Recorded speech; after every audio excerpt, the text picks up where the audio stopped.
नमस्ते दोस्तों, आपका स्वागत है हमारे चैनल पर। आज मैं आपके लिए एक दिल छू लेने वाली कहानी लाई हूँ जिसका नाम है छोटी दीपावली की बड़ी खुशी। इस कहानी में हम जानेंगे कि दीपावली का असली अर्थ क्या है। तो चलिए बिना देर किए कहानी शुरू करते हैं। बहुत समय पहले की बात है।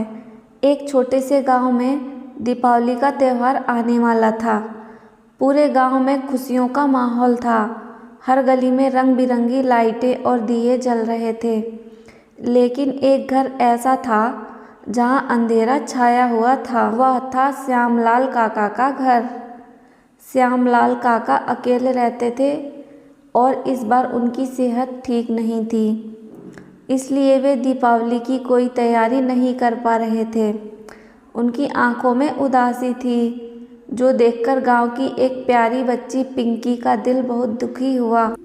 पिंकी ने अपने दोस्तों राजू, गुड्डी और सोनू से कहा, हम हर साल अपने घर को सजाते हैं, इस बार क्यों ना रामू काका का घर सजाएं। उसने कहा, दीपावली का असली मतलब सजावट में नहीं बल्कि खुशियां बांटने में है। हमारा प्यार ही रामू काका के चेहरे पर मुस्कान ला सकता है।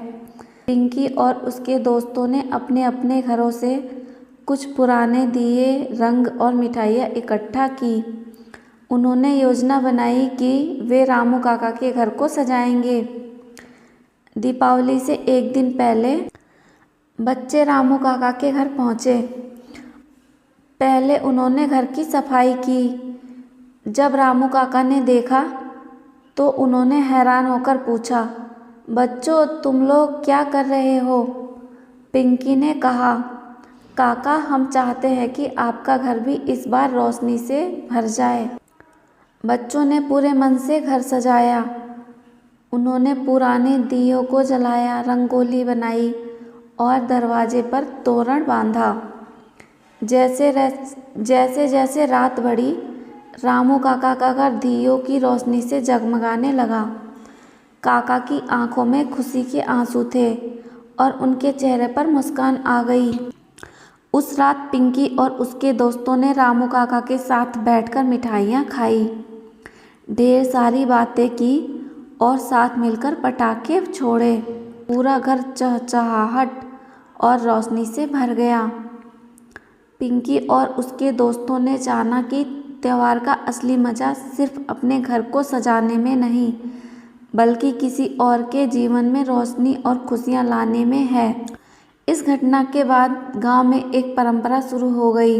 हर साल दीपावली पर गांव के लोग किसी ऐसे घर को सजाते जहां त्यौहार मनाने की क्षमता नहीं होती। कहानी का निष्कर्ष। दोस्तों, इस कहानी से हमें यह सीख मिलती है कि त्यौहार का असली उद्देश्य सिर्फ अपने घरों को रोशन करना नहीं है बल्कि दूसरों के जीवन में भी खुशियाँ और रोशनी भरना है। तो दोस्तों, अगर आपको यह कहानी पसंद आई हो तो इसे लाइक और शेयर करें और हमारे चैनल को सब्सक्राइब करना ना भूलें। आप सभी को दीपावली की ढेर सारी शुभकामनाएं। धन्यवाद और मिलते हैं अगली कहानी में।